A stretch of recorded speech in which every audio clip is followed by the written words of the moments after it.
So I like to tell this story to my students because sometimes students see you as an adult and they just think that there were any struggles to get to where you are. I have wanted to be an educator since I was in the sixth grade. I love school. It was like a safe place for me. I was good at school. So I always knew that I was going to go into education. In junior high, when I was in the eighth grade, we had a guidance class, and part of our guidance class was you had to write a research paper on your future career. I wrote mine on becoming a teacher.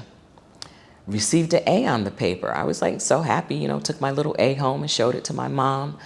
And then in my meeting with my school counselor, as we're talking through this, he said to me, and I'll never forget this, he said, you should be like Mrs. Smith in The Office. And I'm just using a name, her real name wasn't Mrs. Smith. And I just looked at him because I didn't understand why he was saying that. And then in the next breath, he said, because your people don't go to college. And I remember sitting there thinking, your people? What's he talking about, your people? And I understood that to mean, because I was black. And I remember saying, but I just got an A on this paper. I'm doing well in school. Why can't I go to college? So I just tucked that away somewhere, really didn't think about it too much. But I remember going through college, there were days where, I got to get up and go to this 8 o'clock history class or do this extra paper. But I would hear his voice in the back of my head saying, your people don't go to college. Went on, did what I needed to do. We graduated from Rhode Island College with a bachelor's in secondary education and a major in history. And one point, before I could find a job, I was subbing. And I ended up going back to my old junior high to sub. And I had the opportunity to have a conversation with him. I asked someone if he was still working there, and they said, yes, he's now the director of guidance. I went down to the office, knocked on the door, went in. We started chatting, and I was trying to get him to remember who I was and whose classroom I had been in. So finally he realized, he remembered whose homeroom I was in and the other students in the class. And he said, what are you doing here today? I said, well, I'm subbing.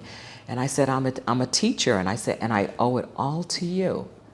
And I let him feel good for about 10 seconds. It might have been even shorter than that. It might have been longer than that, but about 10 seconds. And I said, because you told me my people don't go to college. Not only do we go to college, but we graduate. And I said, and right now I'm in a master's program to get my degree in school counseling, and I'm coming back to get you a job. And I turned around and walked out. I didn't know until that day how much his words had affected me.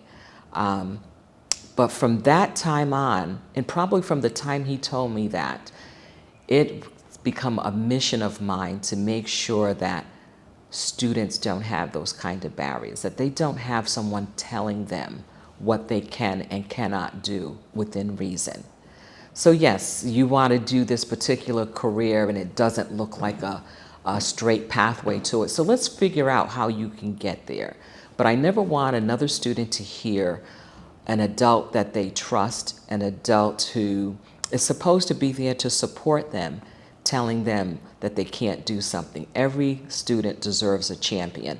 And that's what I want to be. I want to be a champion to students. All walks of life, all academic levels. So that's important to me.